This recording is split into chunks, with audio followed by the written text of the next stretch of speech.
اعوذ باللہ من الشیطان الرجیم بسم اللہ الرحمن الرحیم صلی اللہ علی حبیبہ محمد وعلی آلہ واصحابہ وسلم۔ لاکھوں کروڑوں درود پاک خاتم النبیین حضرت محمد مصطفیٰ صلی اللہ علیہ وآلہ وسلم پہ۔ گنبد خضرا کے چاہنے والوں کو وقاص احمد کی طرف سے السلام علیکم۔ ایک مسجد میں سب لوگ نماز سے فارغ ہوئے تو امام صاحب نے نمازیوں کو دعا کے بعد مخاطب کر کے کہا، حضرات آج سرسرہ سے ایک صاحب یہاں تشریف لائے ہیں۔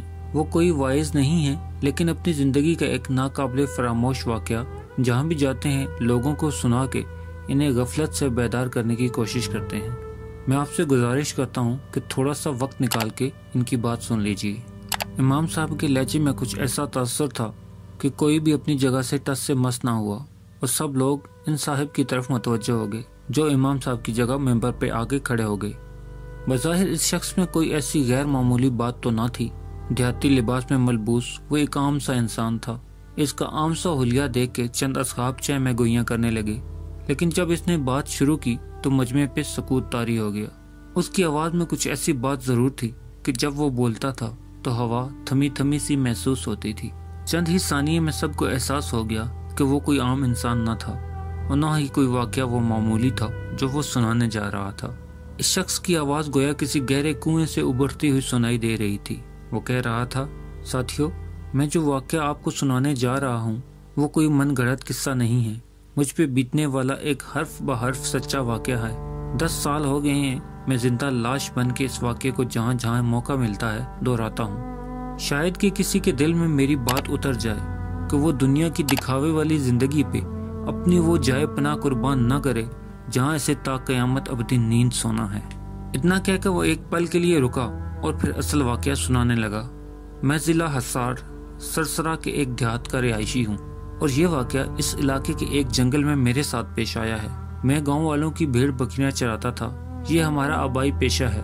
ایک دن میں حسب معمول بھیڑ بکریاں جنگل میں لے کے گیا، ایک درخت کے نیچے چادر بچھا کے لیٹ گیا اور بھیڑ بکریوں کی نگرانی کرنے لگا۔ ابھی تھوڑی ہی دیر گزری تھی کہ فضا میں کسی ہاتھی کی چنگاڑ گونجی اور بکریاں سہم کے ادھر ادھر بھاگنے لگی۔ میں وہ غیر معمولی چنگاڑ سن کے برقی ساتھ سے اٹھ کھڑا ہوا۔ اس علاقے میں ہاتھی کا کیا کام؟ پھر آواز سے لگتا تھا کہ وہ کوئی جنگلی یا پاگل ہاتھی ہے۔ بھیڑ بکریاں سہم کے ایک خاردار جھاڑی کے عقب میں جمع ہوتی چلی گئیں، گویا قدرتی طور پہ ان کی حفاظت کا اقدام تھا۔ آس پاس درخت تو بے شمار تھے، لیکن کوئی بھی اتنا مضبوط نہ تھا کہ ہاتھی کی ٹکر سہ سکتا۔ میری سمجھ میں نہ آیا کہ جاؤں تو جاؤں کہاں۔ میرا ذہن اسی شش و پنج کا شکار تھا کہ دفعتاً زمین یوں تھرتھرا اٹھی جیسے زلزلہ آ گیا ہو۔ میرے رہے سے اوسان بھی خطا ہو گئے اور میں ایک انجانی سی سمت میں بھاگ کھڑا ہوا۔ کچھ ہی دور گیا تھا کہ پیچھے سے ہاتھی کے وزنی قدموں کی آواز کو اپنے تعاقب میں پایا۔ میں سمت بدل کر بھاگ رہا تھا، لیکن بھلا ایک پاگل ہاتھی کی رفتار کا مقابلہ کیوں کر کیا جا سکتا تھا؟ سیاہ آفریت موت بن کر کسی بھی لمحے میرے سر پہ پہنچ سکتی تھی اور میرا کچومر نکال سکتی تھی، لیکن شاید قدرت کو کچھ اور ہی منظور تھا۔ اچانک وہ گنبد نما عمارت ویرانے میں یوں میرے سامنے آ گئی جیسے زمین سے اگ آئی ہو۔ بظاہر وہ مندر تھا یا کسی مزار نما عمارت کا گنبد۔ داخلے کے لیے ایک چھوٹی سی کھڑکی نما جگہ تھی۔ ایک پل میرا رخ اس جانب ہو چلا تھا۔ کھڑکی نما جگہ اتنی چھوٹی تھی کہ ہاتھی کوشش کے باوجود بھی اس میں داخل نہیں ہو سکتا تھا۔ میں آندھی اور طوفان کی طرح اس اکلوتے کمرے میں جا گھسا۔ وسط میں پہنچا تو دیکھا کہ وہاں پہ ایک پختہ قبر تھی اور اس کے عین اوپر چھت سے ایک آہنی زنجیر لٹک رہی تھی۔ اندر بمشکل اتنی جگہ تھی کہ میں ایک طرف کھسک کے کھڑا ہو سکتا تھا۔ قبر پہ کھڑا ہونا مجھے گوارا نہ تھا۔ ہاتھی ابھی چند لمحوں کی تاخیر سے میرے سر پہ آ پہنچا۔ صد شکر کا مقام تھا کہ وہ گنبد نما عمارت مضبوط پتھر کی تھی، ورنہ ہاتھی ایک ہی ٹکر میں اسے زمین بوس کر ڈالتا۔ جب کھڑکی سے اندر داخل نہ ہو سکا تو ہاتھی نے اپنی سونڈ اندر داخل کی، مجھے مارنے کی کوشش کرنے لگا۔ اب تو مجھے یقین ہو گیا تھا کہ وہ پاگل ہاتھی میری جان لے کے ہی چھوڑے گا۔ ایک آدھ بار سونڈ کسی ظالم چابک کی طرح میرے وجود سے ٹکرائی اور مجھے اندر تک ہلا کے رکھ گئی۔ اگر ایک بار مزید ایسا ہوا تو قریب تھا کہ میں غش کھا کے گر پڑتا۔ اگلے ہی لمحے ایک عجیب بات ہوئی اور مجھے اپنی موت کا یقین ہو گیا۔ قبر کے اندر سے ایسی آواز آئی جیسے کوئی تکلیف سے گلا پھاڑ کے چیخ رہا ہو۔ میں نے عذاب قبر کے کئی واقعات سن تو رکھے تھے، لیکن اپنی کانوں سے چیخیں پہلی بار سن رہا تھا۔ اس سے پہلے کہ میرے اوسان جواب دے جاتے، قبر کے سرانے ایک شگاف نما مقام سے ایک غیر معمولی جسامت کا سیاہ بچھو نکلا اور دیوار پہ ہو کر میری جانب رینگنے لگا۔ جو ہی بچھو قبر سے نکلا، چیخوں کا سلسلہ بھی موقوف ہو گیا۔ کوئی دوسرا انسان میری اس وقت کی کیفیت کا اندازہ نہیں لگا سکتا تھا۔ ایک طرف پاگل ہاتھی، دوسری طرف قبر کا بچھو اور نیچے عذاب قبر سے تڑپتا ہوا نامعلوم وجود۔ خدا جانے میرے قدموں تلے کیا معاملہ چل رہا تھا۔ میری آنکھوں کے سامنے اندھیرا چھا گیا۔ جب کچھ نہ سوچا تو چھت سے لٹکی زنجیر کو تھام کے فضا میں جھول گیا اور اپنے وجود کو اس حد تک سمیٹ لیا کہ سونڈ اور بچھو دونوں کی زد سے محفوظ ہو جاؤں۔ اب میں قبر کے عین اوپر فضا میں معلق تھا۔ جیسے ہاتھی کی سونڈ چکر کاٹ کے دیوار سے ٹکرائی، سیاہ بچھو اس کی زد میں آ گیا۔ معلوم نہیں بچھو کا کیا بنا۔ اگلے ہی لمحے ہاتھی بے دم ہو کے زمین پہ آ گرا۔ تھوڑی دیر تک فضا میں خرخراہٹ گونجتی رہی اور پھر ہر سو موت کا سکوت چھا گیا۔ بچھو کا بھی کوئی نام و نشان نہ تھا۔ شاید وہ سونڈ لگتے ہی گر کر واپس قبر میں چلا گیا اور ہاتھی اس کی زد کی تاب نہ لا سکا اور جان سے ہاتھ دھو بیٹھا۔